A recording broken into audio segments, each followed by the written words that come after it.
So my name's Tia, I'm 33. I work as a library team leader currently. I've done quite a lot of different things, but I work in public libraries in local government. So I live in Moreton Bay, which is basically North Brisbane, because apparently that's how we all remember it. I have had type 1 diabetes since I was 14, so I think it's like 18, 19 years. So when I was diagnosed, I started on the MDI, so doing my injections, and we had finger pricks at the time. We didn't have continuous glucose monitors, and I did that basically as a system until I was about 21. I had a tube pump for a year, which was a really important thing for me to trial, because I think it's good to find different options and see, because sometimes things work for you and sometimes they don't. And I didn't like having tubes. And then, so I went back to MDI, and at some point in those 20s, I got the Dexcom G4 CGM, so I used that for my continuous glucose monitoring, which was, you know, a really exciting thing to go from finger pricking all the time to having some data. So my journey has changed over time, and I have tried different technology, and for me this is what really suits me and is best for me right now.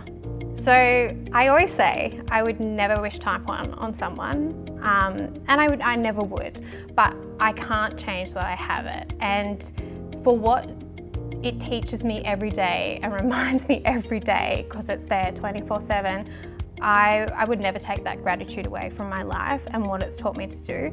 It's really made me the person that I am today. I'm really proud of what I do each day, whether that's directly diabetes related or the way that I empower the people around me. So the way that I lead people in my workplace, or the way that I ran an evacuation centre. We had cyclones, and I really think those resilient skills that I've gained, I think a huge part is because I have type 1. And I've had to really think about my health and even like your mental health. I think that's such an important thing.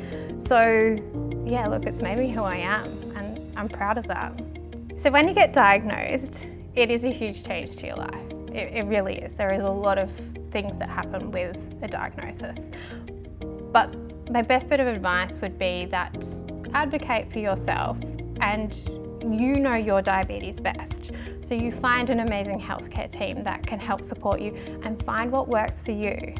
You know, I've tried different things, as I said, and so I think it's to advocate for yourself and know that, yeah, diabetes won't hold you back. It will probably make you stronger than you ever thought you would be. And like I say, I'm really proud of what it teaches me and reminds me every day. So diabetes technology has so many wonderful benefits to it. It, on a day-to-day basis, does make some of the decision making. It just removes some of the decision making. I think it's amazing the clinical outcomes that we're seeing from it. There is more and more research now showing how these sort of systems can really help improve our quality of life and actually our well-being. It's amazing. And I always find it so great. I can go to my healthcare team and the data's all there. It's so good. So I think there is so much benefit to these systems, and even for our whole society.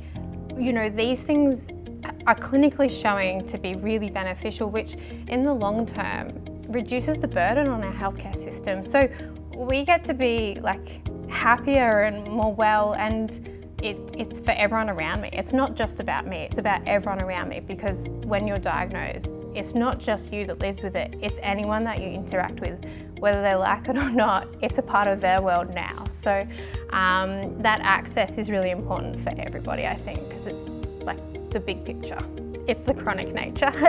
There are a lot of decisions that we make all the time that you just don't quite know. And I think that's the hardest part, is that there is no day off. It's 24/7, it's 365 days a year, and it would just be nice sometimes to just have a day off, you know, but that's what it is.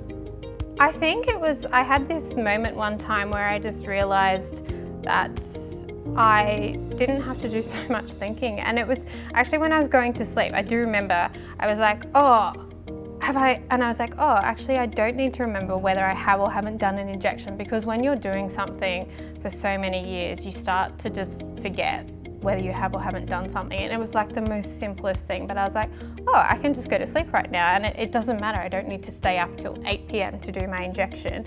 And it was the simplest thing, but it was something that I need to do each day.